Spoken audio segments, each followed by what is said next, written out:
Tá aí a escalação do São Paulo com uma novidade boa, outra nem tanto. Vamos comentar muito sobre isso, vamos falar também sobre jogador, rapaz, dando declaração aí sobre sair do São Paulo, será? Vamos comentar sobre isso e várias outras notícias do Tricolor, belezinha? Tranquilão, meu parceiro? Então vamos embora para as notícias do São Paulo, daqui a pouquinho tem São Paulo em campo, São Paulo e Bahia, Bahia e São Paulo lá na Arena Fonte Nova. E hoje é dia do reencontro com ele, com o mito Rogério Ceni, né? Para muitos aí, o maior ídolo da história do São Paulo, né, cara? Como jogador, evidentemente.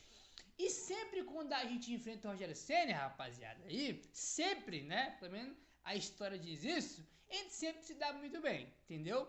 A gente tem aí contra o Rogério Ceni como técnico, né, cara? 11 jogos contra o Rogério Ceni, com 9 vitórias do São Paulo e apenas 2 empates. O Rogério Ceni nunca venceu aí o São Paulo como técnico, né, cara? E nem como jogador, até porque ele não jogou pro outro time, né? Então, a gente tem ótimos números contra os times do mito quando ele enfrenta o São Paulo.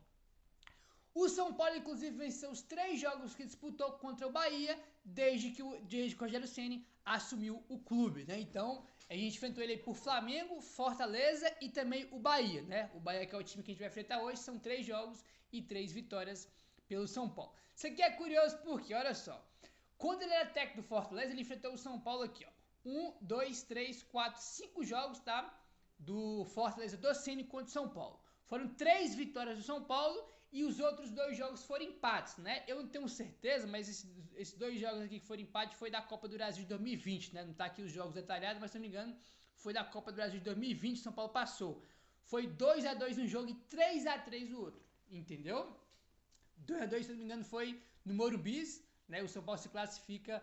Então, até os que o São Paulo empatou, né, contra o Rogério Ceni, foi um jogo, um confronto de mata-mata, que foi 2 empates, e nos pênaltis a gente venceu. Então, irmão, até quando empatou, a gente saiu na melhor, porque a gente se classificou naquela oportunidade.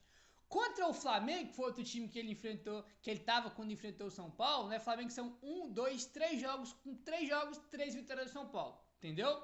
Foi aí também um confronto na mesma Copa do Brasil, né? Que foi contra o Fortaleza. Inclusive, isso aqui é algo inacreditável, né, cara? Ele enfrentou o São Paulo em 2020 na Copa do Brasil por 2 times e perdeu as 2 vezes. Né? Foi do Fortaleza, foi 2 empates, São Paulo passou nos pênaltis. E a gente enfrenta ele pelo Flamengo. Ele estreia contra o São Paulo pelo Flamengo, né, cara? O jogo de estreia dele já é contra o São Paulo na Copa do Brasil. A gente vence o primeiro jogo por 2-1 no Maracanã. A volta a gente enfia 3-0 no Flamengo e se classifica, ganhando os 2 jogos. E outro jogo também foi aí, foi pelo Brasileiro de 2020, né? Mas o jogo foi em 2021, porque vocês vão lembrar porque por causa da pandemia, né? Teve que esticar o Brasileiro de 20 até 2021. Na última rodada do Brasileiro, é verdade que o Flamengo foi campeão, o Ceni foi campeão, levantaram a taça na nossa casa, né? Infelizmente, mas aquele jogo o São Paulo venceu por 2-1 o time do Flamengo. E o Bahia, que é o time que ele tá agora, né? Que é o nosso adversário hoje, foram 3 jogos e também 3 vitórias do São Paulo. Foi em 2023. A única vitória do São Paulo no Brasileiro de 23 com o Dorival foi contra o Bahia do Rogério Ceni, né? 1-0. Aí gol do Judas, né? Caio Paulista que foi embora depois. Teve também o jogo do ano passado pelo Brasileiro. No primeiro turno, 3-1 São Paulo para cima do Bahia. Uma das melhores atuações do São Paulo no ano. O São Paulo jogou muito bem esse jogo. E vale lembrar que esse 3-1 contra o Bahia foi a única vitória do Maxi Cubeiras comandando o São Paulo. Tá? Ele não ganhou nenhum outro jogo a não ser esse contra o Bahia. Tá? Ele que vai estar na beira do gramado aí hoje. E no retorno, né, cara, do Brasileiro também do ano passado, 2024, a gente venceu o Bahia por 3-0 lá na Arena Fonte Nova. Nem foi um jogo que o São Paulo jogou muito, nem foi um jogo para 3-0, mas o São Paulo aproveitou as oportunidades que teve e venceu aí com um placar elástico de 3-0, tá? Então tá aí 11 jogos São Paulo e Ceni, 9 vitórias do São Paulo, 2 empates e 0 aí vitórias do Rogério Ceni, tá? Torcer para esse número se esticar ainda mais aí no jogo que vai ter, né, cara, contra o Bahia logo mais, tá bom? Quando a bola rolar para a partida entre São Paulo e Bahia neste sábado, o torcedor do São Paulo vai ter a oportunidade mais uma vez de assistir a joia do clube, Rian Francisco, sendo titular, né? Ele vai ser titular hoje, não porque o Zubeldia vai dar uma oportunidade para ele, é porque não tem alternativa, né? É obrigado o Zubeldia a escalar o Rian, né, cara, já entre os 11 iniciais hoje. Terceira opção no ataque do São Paulo, o Rian vai ter espaço na Arena Fonte Nova porque o André Silva tomou o terceiro cartão amarelo e cumpre suspensão. Além de ter uma lesão do Caleri no joelho esquerdo, que só vai voltar a jogar na próxima temporada. Então o Caleri é o titular, só volta ano que vem porque está machucado, né? O André Silva, que é a reserva do Caleri, agora que não tem Caleri, virou titular, só que ele está suspenso. Então é o Rian ou o Rian, não tem o que fazer, né? Não tem alternativa aí a não ser colocar o Rian Francisco desde o início. Teve alguns jogos já que ele vinha entrando no segundo tempo, né? No último jogo com o Tadieres, até que ele teve uma minutagem boa, né? Jogou, se não me engano, foi meia hora naquela partida contra o Tadieres, mas ele, se você for tirar esse jogo aí, que foi uma exceção, ele joga 10 minutos aqui, né? 15 aqui, né? Ele joga bem pouco nas minutagens que ele tem entrando na segunda etapa. Tem vários jogos, cara, com o André Silva tá jogando muito mal, e até pior, tem muitos jogos também que ele tá muito cansado. E o Zubeldia, cara, demora muito para tirar o André Silva e para colocar o Rian Francisco. Isso é uma das coisas que a torcida mais São Paulo fica irritada, né? Aquele jogo contra o Náutico, por exemplo, pô, o André morto o jogo inteiro e só foi tirar o cara no finalzinho, né? Então a torcida sempre quer que o Rian jogue mais e a bola tem que chegar pra ele, né, rapaziada? Não adianta nada também chegar lá mais tarde, pô, aí a torcida pede o Rian, o moleque que entrou não fez nada, não fez gol, não sei o quê. Ele é centroavante, cara. A bola tem que chegar pra ele em condição de finalizar. Tentar ele jogar, ficar no meio dos dois zagueiros lá e não chegar uma mísera bola pro cara finalizar. Ele é centroavante, tem que ter a oportunidade para ele poder finalizar. Se a bola não chegar, irmão, não é culpa dele, né? Então ele vai ter uma oportunidade aí hoje, começando desde o início. Belezinha, rapaziada? O negócio é o seguinte, ó, vamos mudar de assunto e vamos entrar já no pré-jogo de Bahia e São Paulo. Tá aí, ó. Bahia e São Paulo se enfrentam neste sábado na Arena Fonte Nova em Salvador, a partir das 6h30 no horário de Brasília, jogo válido aí pela 11ª rodada do Campeonato Brasileiro. Transmissão do jogo no Premier Pay-Per-View, como a gente já está acostumado a acompanhar os jogos do Brasileiro, tá bom? O tricolor paulista tem inúmeros desfalques para a partida contra o Bahia. Por isso, Rian Francisco, uma das principais joias do clube, deve começar entre os titulares, já que o André Silva está suspenso pelo terceiro cartão amarelo. Acabamos de comentar já sobre isso aí, tá? Em contrapartida, o técnico Luiz Ubaldia contará com os retornos de Cedric, lateral direito, e do atacante Luca. Ambos estavam no departamento médico, né? A gente já comentou sobre isso aí, né, no vídeo de ontem, que eles voltam e hoje. O Luca, se não me engano, ele ficou de 2 ou 3 jogos de fora do São Paulo. Ele se machucou contra o Grêmio e ficou alguns jogos como desfalque. E o Cedric só não jogou o último jogo, né? Ele sentiu ali dores na panturrilha antes do jogo com o Tadieres, acabou que nem entrou em campo, treinou normalmente aí nos últimos dias e tá de volta aí hoje. Então a gente tem muito desfalque, muito jogador machucado, alguns por suspensão, mas tem o reforço aí, os reforços de Cedric também do Luca, tá? Que, porra, ele jogou contra o Libertad, meteu gol, foi contra o Libertad, foi que ele meteu gol, aí jogou um pouquinho contra o Grêmio e já se machucou, né? Mas já tá de volta aí hoje, tá bom? Segundo o Globoesporte.com, o São Paulo deve entrar em campo com Rafael no gol, Ferrarese na direita, Arboleda e Alan Franco como dupla de zaga e o Enzo Dias fechando a defesa do São Paulo. Bobadilha e Pablo Maia como dupla de volantes, Luciano como meia, Cedric Soares na ponta direita, Lucas Ferreira na ponta esquerda e Rian Francisco centralizado. Neste time aqui, a gente tem duas novidades, como eu botei no título para vocês. A novidade boa é o Rian Francisco, por mais que não seja uma opção do Zubeldia, né? É mais uma obrigação, já que ele não tem outra alternativa. É uma novidade, a principal novidade para o jogo de hoje é o Rian, tá? Que é a novidade de cada do São Paulo, né?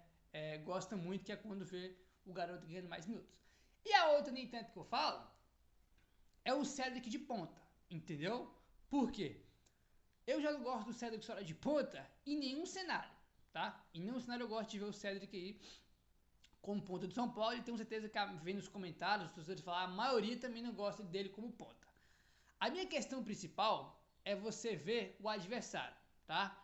O time do Bahia, o que é o time? O time do Bahia, além, né, já tem o fato que ele vai jogar em casa. O Bahia jogando em casa, ele é um time, não só em casa, né, que ainda tem um agravante dele jogar em casa. O Bahia é um time, a gente conhece muito bem o Rogério Ceni. O Rogério Ceni é um técnico que joga pra frente, que gosta de posse de bola, gosta de volume ofensivo e vai ter isso ainda mais porque vai jogar em casa. Então, o Bahia é um time muito ofensivo, tá? ele é aquele time que tem a característica de jogar e deixar o adversário jogar. Tem time que não deixa ninguém jogar, né? Retranca lá, irmão, põe um ônibus na frente do gol, estaciona um ônibus lá e não deixa ninguém jogar. Tem time que é de jeito. O time do Senna é o contrário, ele joga e deixa jogar. Gabriel, o que é o jogar e deixa jogar? É um time jogar, ser ofensivo, ir para cima do adversário, só que em contrapartida ele dá espaço para o adversário. Entendeu? O Bahia é o time que dá muito espaço para os seus adversários. Então, hoje, ainda mais jogando fora de casa, os nossos jogadores de frente vão ter espaço. E aí que tá. Vale a pena jogar com o Cédric com ponta? O Cédric vai ter muito espaço para poder jogar. Entendeu? Eu me lembrei agora, foi no jogo contra o Aliança Lima, que a gente venceu por 2-0, que principalmente no primeiro tempo, o Aliança Lima deu muito espaço para São Paulo. O Cédric, por exemplo, foi um dos jogadores ali da linha ofensiva do São Paulo que teve mais espaço, só que ele evidentemente não aproveitou porque ele é o lateral direito, pô. Entendeu? Ele não tem a qualidade ali, não tem o jeito para jogar ali, não está acostumado a jogar ali. E além dele não ter essas características, ele é um lateral direito defensivo, né, rapaz? Ele não é aquele lateral ofensivo, né, que pisa na área, que finaliza, que cruza 500 bolas, que vai na linha de fundo. Ele não tem nem essa característica. Então, tipo assim, ele tem tudo, né, aí de diferente, né, cara? De um ponta, que é onde ele vem jogando. Então, eu acho que a gente tinha que ter um jogador ali, um atacante, um ponta de velocidade, que vai para cima rápido, porque acho que tem mais, vai ter mais condições de aproveitar o espaço do que o Cédric Soares, que é um lateral direito. Entendeu? Eu sei que tem muito jogador machucado, mas, por exemplo, ele poderia mudar o esquema, né? Bota o Matheus Alves aí, né? Bota o Luciano perto ali do Rian Francisco, bota o Matheus Alves pelo meio, entendeu? Muda o esquema, bota o Matheus Alves, que é o meia. Ou põe, por exemplo, algum garoto aí desde o início, né? A gente tem aí no banco, vai ter o Luca, que vai voltar, e tem o próprio Henrique Carmo, que jogou contra o Tadieres, voltou contra o Tadieres e voltou bem, entendeu? Aí tem muito jogador machucado, na verdade, mas tem alternativas que é os garotos da base. Tem que usar o que tem, entendeu? Às vezes, não, Gabriel, que não tem o Lucas, que não tem o Ascar, que não tem esse não sei quem, que não tem não sei quem. Cara, tem que usar o que tem. E quando os garotos foram acionados, jogaram bem. Né? O Henrique jogou bem o último jogo e o Lucas também, quando entrou, mostrou serviço. Então, a alternativa tem. Agora, se não quiser usar os jogadores, aqui é da base, aí realmente fica difícil, né? Fica realmente muito difícil. Então, a gente tem que, e quando a gente vai falar do jogo, a gente tem que ver as fraquezas e também as principais características do adversário, né? E eles vão dar espaço pra gente. Vamos ver se o Cédric vai aproveitar aí ou não, né? Enfim. Desfalques muitos, como a gente já sabe. Luiz Gustavo fora, Caleri, Igor Vinícius, Lucas, Ferreirinha, Marcos Antônio, Juan e Oscar. Esses são os desfalques por lesão que estão machucados. E tem mais 2 desfalques, mas não por lesão e sim por suspensão, que é o Alisson e o André Silva. Os dois tomaram o 3º cartão amarelo e cumprem suspensão aí hoje. São Paulo também tem alguns jogadores aí pendurados que, se tomarem cartão hoje, não enfrentam o Vasco no próximo jogo, que vai ser o último jogo, né, que a gente vai ter ali antes da parada pro Super Mundial. Rafael, Ferrarese, Bobadilha, Pablo Maia, Rodriguinho e Ferreirinha, os 6 estão pendurados. O Ferreirinha pode tirar porque ele tá machucado e não vai jogar. Então a gente tem 5 jogadores aí pendurados que, se tomar cartão, fica de fora do jogo contra o Vasco. Nossa, o Rafael, cara, é muito raro ver o Rafael suspenso. A gente tem muito tempo que a gente não vê o Jandrei jogar. Se ele tomar cartão aí hoje, contra o Vasco é ele. Entendeu? Torcei então pro Rafael aí. E ninguém tomar cartão, né? Pra gente ter o máximo de jogadores possíveis pro jogo contra o Vasco, né? Já basta o desfalque que o São Paulo tem aí por lesão. Bom, aí, rapaz, aqui que tá o problema. Quem apita o jogo é o Anderson Darão. Cara, o Anderson Darão tem espaço para apitar no futebol brasileiro, em jogos de Série A. Diz muito, né, sobre o lixo que é a arbitragem no Brasil. E a CBF também que tá pouco se lixando pra isso, né, cara? O Darão tem espaço ainda para apitar jogos grandes de Série A. É uma bizarrice, né? Eu sempre falo que, pô, rapaz, eu torci pra arbitragem não ter polêmica, não ter erro de arbitragem aí, né? Que o vencedor vence aí por mérito, jogado aí dentro de campo, entendeu? Mas quando o Darão tá em campo, tá apitando, é difícil não ter uma polêmica, é muito difícil não ter um erro, né? Muitos até bizarros aí que ele coleciona ao longo da carreira dele. Então, deixa eu dar o capítulo do jogo, e quem vai estar no VAR, no árbitro de vídeo, vai ser aí o Rafael Trace, que também é outro horroroso, outro terrível, esse Rafael Trace aí. Muito ruim mesmo, tá? Muito ruim com todas as letras, belezinha? Vamos mudar de assunto agora. O negócio é o seguinte: o Ferrarese deu uma entrevista pro Bola da Vez na ESPN e falou sobre a oportunidade de ter ido jogar no Inter Miami, que é o time do Messi, né? Ele falou o seguinte, abre aspas, sentia que não era hora de sair, porque eu podia fazer muitas coisas no São Paulo. O apoio que eu recebi quando sofri a lesão foi muito grande, eu não esperava isso da torcida. Vou sempre ter uma gratidão diferente aqui. Agora eu estou conseguindo agradecer dentro de campo. A glória não se compra e quero seguir crescendo como jogador. Depois, no futuro, claro que eu tenho o sonho de jogar na Europa em um time grande lá. Mas estou muito bem aqui, fecha aspas para o Ferrarese em entrevista aí ao Bola da Vez, né, cara? O Ferrarese que teve essa lesão que ele tá falando, se não me engano, foi em 23, não foi? Que ele se machucou?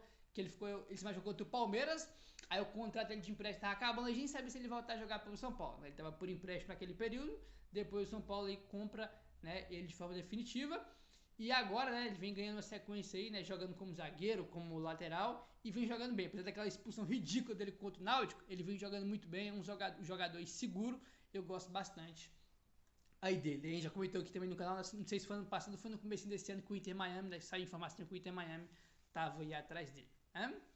Informação aí do Lucas Musetti, tá? Aí do UOL. O Santos tentou mandar o duelo contra o Botafogo nesse fim de semana para o estádio do Morumbis, mas com problemas com a emissora do Brasileirão, a Globo, a equipe da Baixada manteve o jogo na Vila Belmiro. Essa informação já que a gente comentou, né, que o Santos queria mandar o jogo aí em São Paulo e o estádio que eles queriam era o Morumbis, tá? E não conseguiu, né? Não sei exatamente qual o problema, mas foi um problema com a Globo aí, né, que vai transmitir o jogo, e manteve o jogo aí na Vila Belmiro, jogo que é amanhã, se eu não estou enganado. Né? Enfim, eu não tenho problema com o Santos jogando no Morumbi, não, né? O Palmeiras jogou uns 2 jogos lá em 23, se eu não me engano, né? Eu não gosto do Palmeiras jogando no Morumbi, não. Acho estranho, não gosto, mas o Santos até que não ligo muito aí, não. Né? Mas o problema mesmo foi a Globo. Meu querido, se inscreve no canal, deixa o like, valeu, tamo junto e saudações tricolores.